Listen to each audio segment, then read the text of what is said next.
Maka baginda Nabi memutuskan untuk menghukum potong tangan pada wanita ini. Ya, tapi Bani Makhzum, ya, artinya keluarga wanita ini tidak ingin itu diterapkan, ya, tidak ingin hukuman itu dijatuhkan kepada wanita ini. Lalu yang mereka lakukan apa? Yang mereka lakukan adalah mereka ingin melobi, ya, baginda Nabi. Mereka ingin berkompromi, ya, kepada baginda Nabi untuk meringankan hukuman ini. Tapi mereka nggak berani, Pak. Ya, mereka nggak berani langsung menemui Nabi. Lalu mereka menggunakan cara dengan meminta tolong sahabat Nabi yang namanya Usamah bin Zaid. Ya, jadi Usamah bin Zaid ini punya julukan Hibbu Rasulillah. Ya, Usamah bin Zaid itu orang yang sangat dicintai oleh Rasulullah SAW. Maka disebut dengan Hibbu Rasulillah, kekasihnya Rasulullah SAW.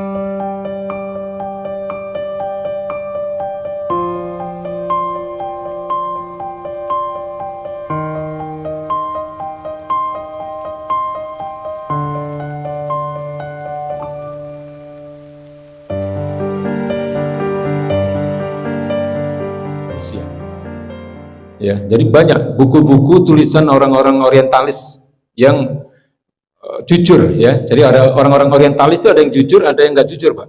Kalau yang jujur, mereka pasti akan mengagumi kelebihan baginda Nabi sebagai tokoh yang luar biasa. Ya, jadi pada saat Nabi mendirikan negara Islam di Madinah, itu belum ada negara yang mempunyai konstitusi, itu belum ada, Pak. Konstitusi itu undang-undang negara, ya. Dan Nabi adalah kepala negara pertama yang mendirikan negara Islam dengan konstitusi pertama dalam sejarah kehidupan manusia yang kita sebut dengan Piagam Madinah, ya, atau Sohifah Madinah. Itu adalah konstitusi negara pertama dalam sejarah kehidupan manusia. Sebelum ada negara Islam yang didirikan oleh baginda Nabi, itu tidak ada negara yang punya konstitusi. Tidak ada. Semuanya menjadikan ucapan raja sebagai undang-undang. Ya. Jadi Eropa itu pada saat itu jauh tertinggal, karena Eropa itu pada saat itu masih primitif, Pak. Eropa itu kan baru bangkit sekitar abad ke-15. Ya, sementara ini Nabi itu mendirikan negara dengan konstitusi pertamanya itu pada abad ke-7. Ya, abad ke-7, jadi tahun 600 sekian kan. Jadi luar biasa itu baginda Nabi, ya. Kalau Bapak mau cari, ya, di Google atau di mana, itu banyak buku-buku yang menceritakan tentang luar biasanya baginda Nabi. Mungkin yang paling terkenal ada sebuah buku yang berjudul The Story of Civilization. Itu penulisnya namanya Will Durant. Ya, dia itu mengatakan bahwa Nabi Muhammad tidak ada seorang pemimpin yang lebih hebat dari Muhammad. Dia katakan begitu.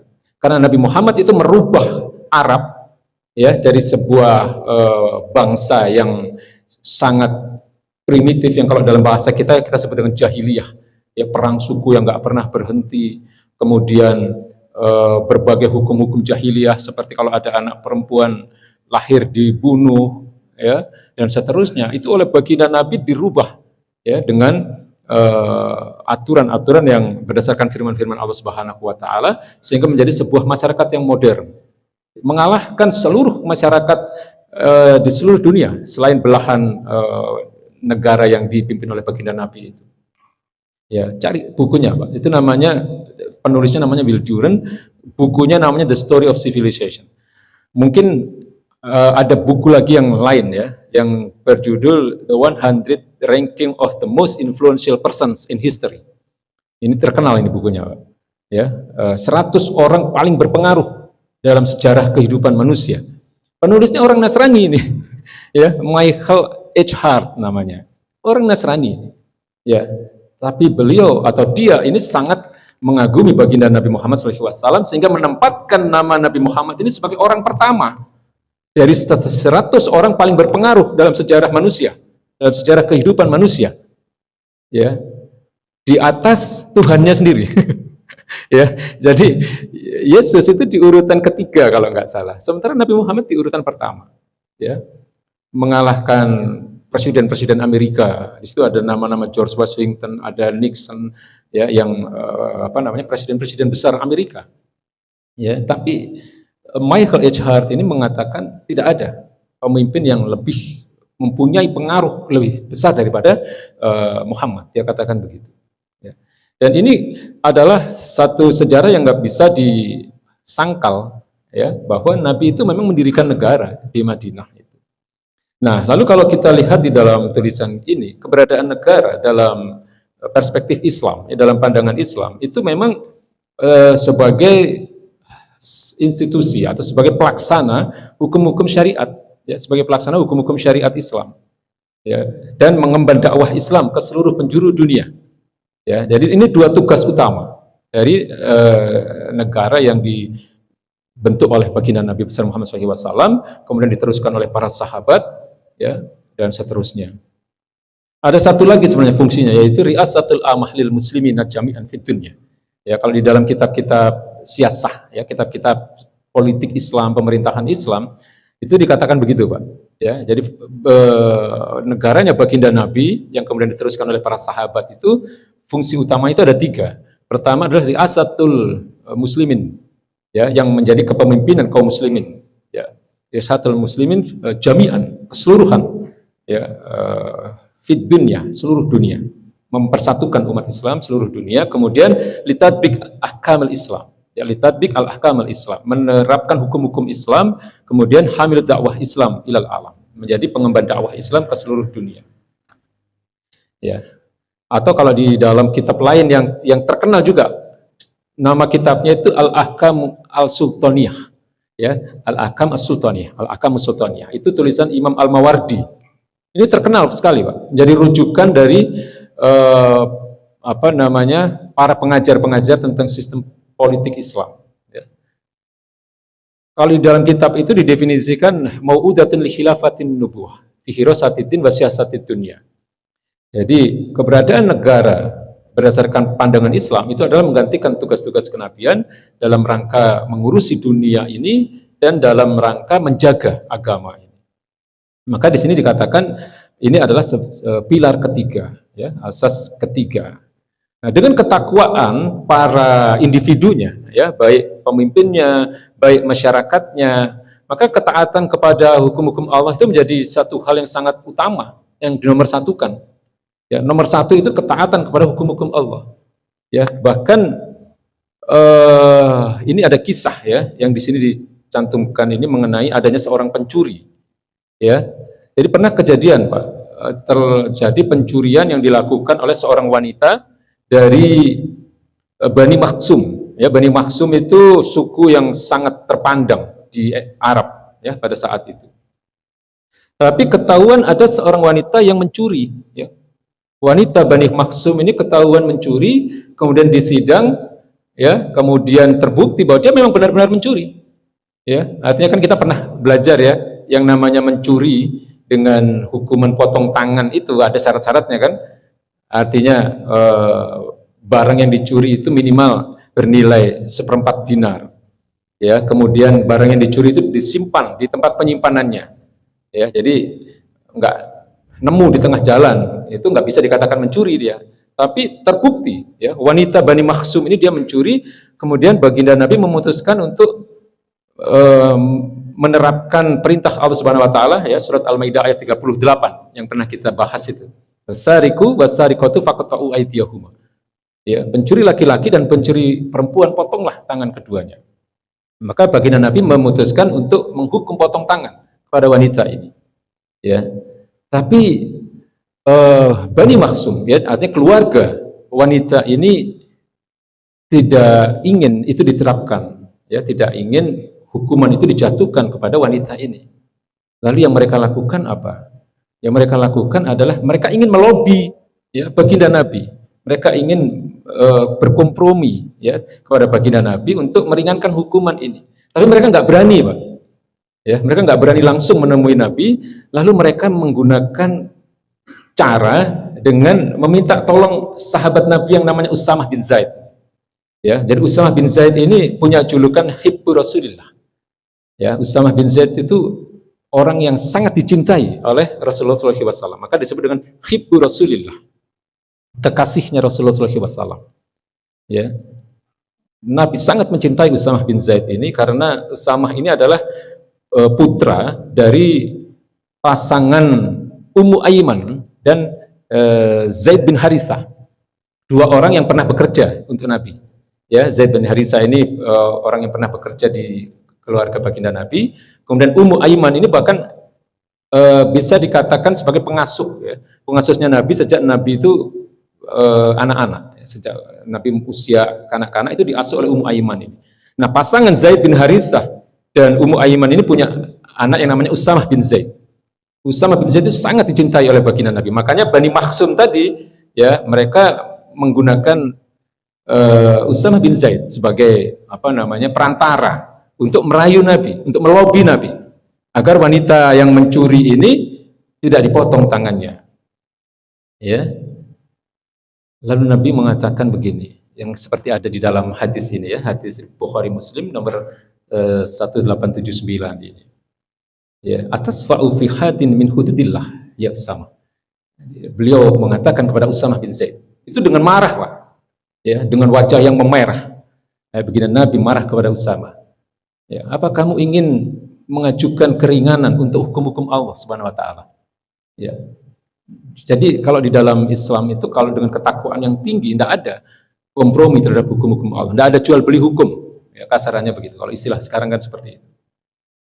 Ya, lalu Nabi mengatakan, ketahuilah, ya, bahwa yang menghancurkan umat-umat sebelum kalian itu adalah ketika ada orang-orang yang kuat, ada orang-orang yang mencuri, tidak ditegakkan hukum kepada mereka, tapi sebaliknya ketika ada orang-orang yang lemah, ya, ada orang-orang yang miskin mencuri, ditegakkan hukum kepada mereka.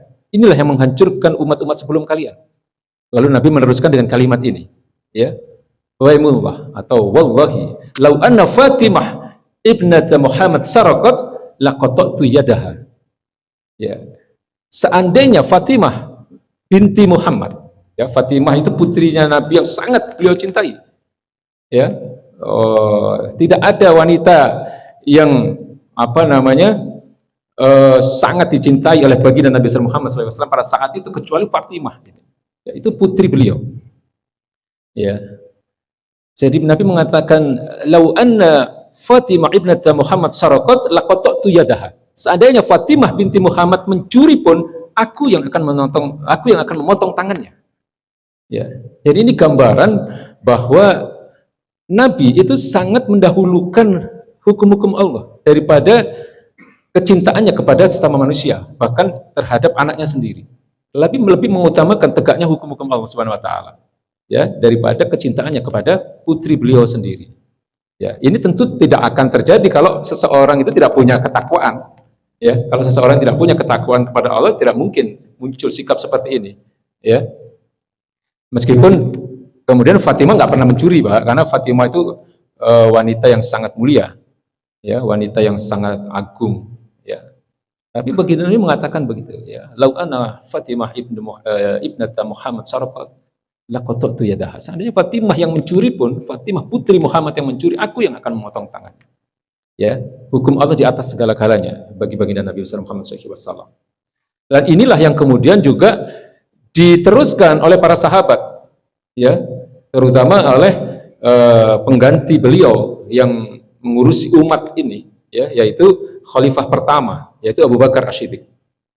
Ya, Abu Bakar As-Siddiq radhiyallahu anhu.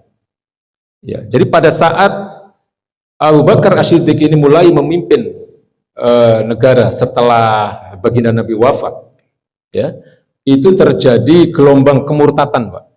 Ya, orang-orang itu pada murtad semua, banyak suku-suku yang kemudian nggak mau taat kepada Abu Bakar As-Siddiq. Ya, taatnya maunya kepada baginda Nabi Muhammad SAW. Ya, di antaranya ada beberapa suku yang nggak mau bayar zakat. Ya, nggak mau bayar zakat. Itu ribuan orang itu, Pak. Ya, jadi gelombang kemurtatan itu muncul. Lalu Abu Bakar As-Siddiq ini menganggap ini akan merusak, ya, menolaknya orang-orang itu membayar zakat itu akan merusak hukum-hukum yang lain. Ya, karena zakat sudah jelas. Ya, wajibnya membayar zakat itu sama dengan wajibnya sholat. Ya, sama dengan wajibnya puasa. Maka ketika muncul benih-benih penolakan terhadap salah satu syariat ini, Abu Bakar As-Siddiq kemudian menyatakan perang kepada mereka, ya, menyatakan perang kepada beberapa suku yang menolak membayar zakat ini. Ya, dan Abu Bakar As-Siddiq menyebut perang itu dengan harbur riddah, Pak. Tahu artinya harbur riddah? Ya, riddah itu apa? Riddah itu murtad, keluar dari Islam. Ya, jadi perang melawan orang-orang murtad. Padahal yang dilakukan oleh orang-orang ini hanya menolak membayar zakat saja. Ya, jadi menolak satu syariat saja. Menolak membayar zakat oleh Abu Bakar As-Siddiq itu sudah dinyatakan keluar dia dari Islam. Maka perang itu disebut dengan harbur riddah. Ya. Tapi kebijakan Abu Bakar As-Siddiq ini kemudian dipertanyakan ya, oleh Umar bin Khattab. Ya, Umar bin Khattab bertanya kepada Abu Bakar As-Siddiq, "Ya Abu Bakar, apakah engkau akan tetap memerangi mereka sementara mereka masih melaksanakan sholat?" Ya, kemudian Abu Bakar As-Siddiq menjawab dengan mengutip ayat, ya, surat Al-Baqarah ayat 85. Beliau katakan, "Afatu'minuna bi ba'dil kitab wa takfuruna bi ba'd." Apakah engkau akan mengimani sebagian isi kitab ini lalu engkau mengingkari sebagian yang lain? Ya. Jadi ini peringatan sebenarnya. Karena firman ini, ya, firman Allah Subhanahu wa taala ini, "Afatu'minuna bi ba'dil kitab wa takfuruna bi ba'd." Ini sebenarnya ditunjukkan kepada orang-orang pengikut Nabi Musa, ya. Karena mereka itu pilih-pilih ayat, Pak. Ya, orang-orang Yahudi, orang-orang Nasrani itu kerjaannya pilih-pilih ayat. Dan ini nggak boleh dilakukan oleh orang Islam. Ya, maka Abu Bakar mengutip ayat itu. Ya, jadi beliau menganggap orang yang nggak mau membayar zakat itu mengingkari, ya, sebagian dari ayat-ayat Allah. Padahal hanya satu syariat yang dia atau yang mereka tolak itu. Dan kemudian Abu Bakar menyebut peperangan itu, ya, sebagai harbur riddah, perang melawan orang-orang murtad. Ya, nah, perang ini terjadi cukup besar sampai kemudian mereka berhasil dikalahkan, lalu kemudian mereka kembali kepada Islam.